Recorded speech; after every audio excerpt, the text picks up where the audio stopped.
বসিরহাটে চায়ের দোকানে তৃণমূল কর্মীকে খুন, তৃণমূল কর্মীকে গুলি করে কুপিয়ে খুন করার অভিযোগ উঠেছে দুষ্কৃতীদের বিরুদ্ধে। বসিরহাটের গোটরা পঞ্চায়েতের ঘোনা বাজারের ঘটনা। গতকাল রাত 9:30 নাগাদ নিজের বাড়ি থেকে কিছুটা দূরে চায়ের দোকানে বসেছিলেন ওই তৃণমূল কর্মী যখন এই ঘটনা ঘটে। কথা বলবো আমাদের প্রতিনিধি সমীরণ পালের সঙ্গে। সমীরণ, কারা এই ঘটনা ঘটালো, পুলিশ কি বলছে? সুকন্যা, আনার হোসেন গাজী 25 বছর বয়স, তৃণমূল কর্মী, ভিড়ে ঠাসা বাজার এবং সেখানে ভরা চায়ের দোকানের সামনে মোটর বাইকে রাত্রি 9:30টার সময় বসেছিল। সেই সময় এলাকার বাসিন্দারা গুলির শব্দ শুনতে পান, তারপরে চিৎকার শুনে তারা ছুটে আসে। রক্তাক্ত অবস্থায় দেখেন যে আনার হোসেন গাজী মাটিতে লুটিয়ে পড়ে রয়েছে। তাকে গুলি করা হয়েছে, মাথায় এবং হাতে ধারালো অস্ত্র দিয়ে কোপানো হয়েছে।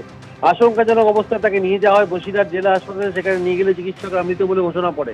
ঘটনাস্থলে পৌঁছে বসিরহাট থানার পুলিশ বিশাল পুলিশ বাহিনী এবং তল্লাশি চালিয়ে 4 জনকে ইতিমধ্যে গ্রেপ্তার করেছে। বাকিদের খোঁজ চালানো হচ্ছে। যেটা জানা যাচ্ছে 10 থেকে 15 জন হামলা চালায় গোটরা গ্রাম পঞ্চায়েতের ঘোনা বাজার।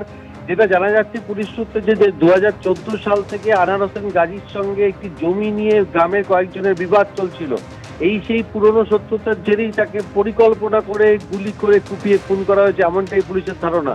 তবে তৃণমূল কর্মী আনার হোসেন গাজীর মৃত্যুর ঘটনার পর এলাকায় যথেষ্ট চাঞ্চল্য ছড়িয়ে পড়েছে। দোকানপাট বন্ধ হয়ে যায় এবং এলাকার মানুষ আতঙ্কিত হয়ে পড়ে। ভরা বাজারে, শুট আউট এবং ভিড়ে ঠাসা বাজারে পরিকল্পনা করেই দুষ্কৃতীরা হামলা চালিয়েছিল বলে পুলিশ মনে করছে। তবে দুষ্কৃতীরা কোন পথে পালিয়ে গেছে প্রত্যক্ষদর্শীরা বুঝে উঠতে পারেনি। পুলিশ প্রত্যক্ষদর্শীদের বয়ান রেকর্ড করেছে এবং তৃণমূল কর্মী আনার হোসেন গাজীকে ব্যক্তিগত শত্রুতার জেরেই খুন করা হয়েছে বলে পুলিশের পক্ষ থেকে জানানো হয়েছে। যদিও এখনো পর্যন্ত এই ব্যাপারে স্থানীয় তৃণমূল নেতৃত্বের কোনো প্রতিক্রিয়া পাওয়া যায়নি। সুকর্ণা, ধন্যবাদ সমীরণ।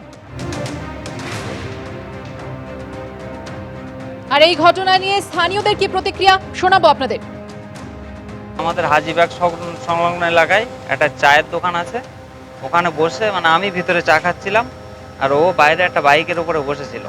হঠাৎ চেল্লামেল্লির আওয়াজ পাই আমরা, পেয়ে 2-3 রাউন্ড গুলির আওয়াজ হয়। চায়ের দোকান থেকে যে যার মতো দৌড় মেরেছে গুলির আওয়াজ শুনে। তারপরে চায়ের দোকান থেকে আমরা বেরিয়ে যেয়ে দেখি সামনে আনার রক্তাক্ত অবস্থায় পড়ে আছে। ঠিক 9:30 নাগাদ 3 রাউন্ড। ফের এয়ার ইন্ডিয়ার বিমানে বিপত্তি। যেটা জানা যাচ্ছে যে সান ফ্রান্সিসকো থেকে কলকাতা হয়ে মুম্বাই যাওয়ার এয়ার ইন্ডিয়ার বিমান, যেটা কলকাতায় নামার পরে চালক বুঝতে পারেন যে বেশ কিছু সমস্যা রয়েছে এবং যান্ত্রিক ত্রুটি হওয়ার সম্ভাবনা রয়েছে। এরপরই যেটা দেখা যাচ্ছে যে ফ্লাইটের বাম দিকের যে ডানা বা সেখানে যে ইঞ্জিন রয়েছে সেই ইঞ্জিনের মেরামতির প্রক্রিয়া শুরু করা হয়। যারা যাত্রীরা ছিলেন তাদেরকে অন্য ফ্লাইটে করে মুম্বাইয়ে নিয়ে যাওয়ার ব্যবস্থা করা হয় এয়ার ইন্ডিয়ার তরফ থেকে।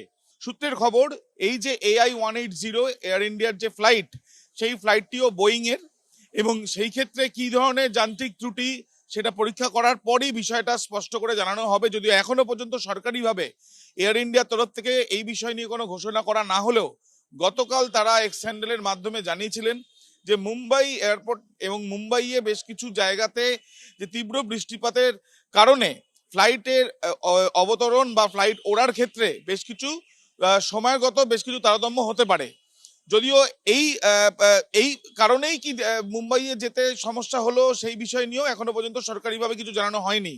যারা যাত্রীরা ছিলেন গতকাল রাত্রিবেলা 1:45-এ যখন ফ্লাইট আসে কলকাতা বিমানবন্দরে, তাদেরকে নির্দিষ্ট সময়ের পর অন্য ফ্লাইটে করে তাদেরকে মুম্বাইয়ে নিয়ে যাওয়া হয়েছে, এমনটাই জানা যাচ্ছে। ক্যামেরা দিব্যেন্দু সিং এর সাথে আবির দত্ত, এবিপি আনন্দ, কলকাতা।